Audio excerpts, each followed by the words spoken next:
سستی طنز و ظرافت بہت مہنگی پڑتی ہے، یعنی احتیاط سے کام نہ لیا جائے تو طنز و ظرافت سے کام لینے والے خود طنز و ظرافت کا شکار ہو جاتے ہیں۔ مضحک کو مضحک دکھانے بتانے کا کوئی نتیجہ نہیں نکلتا، یہ سستا اور فضول کاروبار ہے۔ شخصیت کا اصل کارنامہ یہ ہے کہ معمولی کو غیر معمولی بنا دے، یعنی طنز و ظرافت کے پہلو وہاں دیکھ لے جہاں کسی دوسرے کا ذہن آسانی سے نہ پہنچ سکتا ہو۔ طنز و ظرافت کے یہی نمونے فنکار کی شخصیت کی کشید ہوتے ہیں اور اچھے ادب اور اچھے ذہنوں میں جگہ پاتے ہیں۔ بخاری ظرافت بندے ٹکے تفریحی موضوعات، روایتی کرداروں اور لفظی ہیر پھیر سے بے نیاز ہوتی ہے۔ ہر جگہ ہر بات میں انہوں نے خوش طبعی اور زندہ دلی کا پہلو نکالا ہے، جیسے صحرا کو مسکرا کر گلستان بنا دیا ہو۔ ان کی ظرافت عام طور سے منفرد ہوتی ہے، مرکب نہیں۔ وہ ظرافت کو ظرافت کے سہارے قائم رکھتے تھے اور اس سے ہر مقصد حاصل اور ہر مشکل حل کر لیتے ہیں۔ رشید احمد صدیقی کا خیال درست ہے کہ بخاری نے ظرافت کو زمینی اور زمانی ہی رکھا، وہ اسے ماورائی اور لامکانی بنانے کی فکر میں نہیں پڑے۔ وہ مزے کی باتیں مزے سے کہتے ہیں، یہی وجہ ہے کہ وہ پڑھنے والوں کا اعتماد بہت جلد حاصل کر لیتے ہیں۔ ترشے ہوئے فکروں اور ڈرامائی انداز سے عامی اور عالم دونوں کو مسرور کرنے اور مسخر کرنے کا سلیقہ جتنا بخاری کو آتا تھا کسی اور کے ہاں کم نظر آتا ہے۔ طباعی اور زندہ دلی ان کے رگ و پے میں ساری تھی اور طرح طرح سے جلوے دکھائی دیتی تھی۔ وہ لطیفہ خوانا تھے، لطیفہ طراز تھے۔ صوفی تبسم لکھتے ہیں کہ پطرس کے مضامین بخاری کی مزاحیہ طبیعت کے آئینہ دار ہیں۔ مزاح نگاری بڑی ہلکی پھلکی شے ہے، لیکن ایک لطیف شے کو پیدا کرنے کے لیے ایک بڑی شخصیت کی ضرورت ہے۔ جب تک کسی شخص میں غیر معمولی ذہانت، عمیق مشاہدے کی عادت اور شگفتہ طرز و بیان کی قوت نہ ہو، وہ کامیاب مزاح نگار نہیں بن سکتا۔ انسانی اعمال میں بعض حرکات بڑی مضحکہ خیز ہوتی ہیں، لیکن ہر آنکھ انہیں نمایاں طور پر نہیں دیکھ سکتی۔ ایک مشاہدہ کار انسان انہیں بروئے کار لاتا ہے اور ان کا اظہار لطیف اور شگفتہ انداز میں اس طرح کرتا ہے کہ وہ تخت شعور سے ابھر کر اجاگر ہو جاتی ہے اور ہم انسانی لغزشوں کو دیکھ کر مسکرا دیتے ہیں۔ بخاری کی نظر بڑی وسیع اور عمیق تھی اور پھر اسے بیان پر قدرت حاصل تھی، اس لیے وہ بے ساختہ ان حرکات کو دیکھتے، سمجھتے اور چمکاتے رہتے تھے۔ محمد احسن فاروقی کا ایمان ہے کہ کوئی سچا مصنف خود نہیں لکھا کرتا، قلم تو اس کے ہاتھ میں ہوتا ہے مگر چلاتی اس کو کوئی روحانی چیز ہے، اور یہ روحانی چیز اپنی موج حرام سے ایسے گل قطر جاتی ہے جن کا احساس مصنف کے شعور کو بھی بعد ہی میں شاید کبھی ہوتا ہے۔ ہیومر کی روح جب پطرس کا قلم چلا رہی تھی تو اس نے حقیقت کو حق بجانب ثابت کر دیا۔ یہ روح جیسے یونانی علم اسنام میں مومس کہتے ہیں یہی کرتی ہے، حقیقت اور حماقت کو گڈمٹ کرتی ہے۔ یہ روح ہمارے پھکڑ بازوں سے کبھی چھو کر نہیں گزری، ان کی حماقتوں کو پڑھیے، ہنسی کی ایک لہر دوڑے گی، مگر ذرا غور کیجیے تو ان کی حماقت ہی رہ جائے گی۔ پطرس تو مومس سے ہمکنار ہیں، اس کے حامے کی آواز تو آئے مومس ہے۔ اصل لکھنوی کے خیال میں پطرس مزاح نگاری کے جملے لوازم سے واقف تھے اور انہیں حسب ضرورت استعمال کرنے کا سلیقہ بھی رکھتے تھے۔ چنانچہ نکتہ تراشی ہو یا پیروڈی، مذاکرہ صورتحال ہو یا کرداری، وہ سب پر ماہرانہ دستگار رکھتے تھے۔ پطرس نے مزاح کے تاثر کو گہرا کرنے کے لیے ایک خاص طریقہ اپنایا کہ اپنی ذات کو ہدف مزاح بنایا۔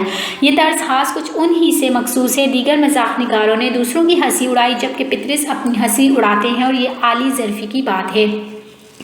چنانچہ کتوں کا خوف ہو یا ہاسٹل میں سیر ہیزی، لیڈری میں انڈے کھانے ہوں یا بیوی سے وفاداری بشرط استواری والا معاملہ، میبل سے مقابلہ کتب بینی ہو یا سائیکل پر سوار ہو کر کارٹون بنانا، پطرس ہر معاملے میں اپنا مذاق اڑاتے نظر آتے ہیں۔ اسی خصوصیت نے ان کے مذاق سے طنز کی زہر کو ختم کر کے خالص اور نتھرے مذاق کو جنم دیا ہے۔ پطرس اپنے اندر مزاح کے موجد بھی ہیں اور خاتم بھی۔ پطرس کی ظرافت میں خوشگوار طنز اور اس طنز میں گہری انسانیت ہے۔ پطرس کی طنز عموماً متوسطہ طبقے کے نوجوان سے متعلق ہے۔ نمبر 6، پطرس کی عمومیت یا آفاقیت۔ پطرس کے مضامین شگفتہ، رواں اور بذلہ سنجی سے مملوء ہیں۔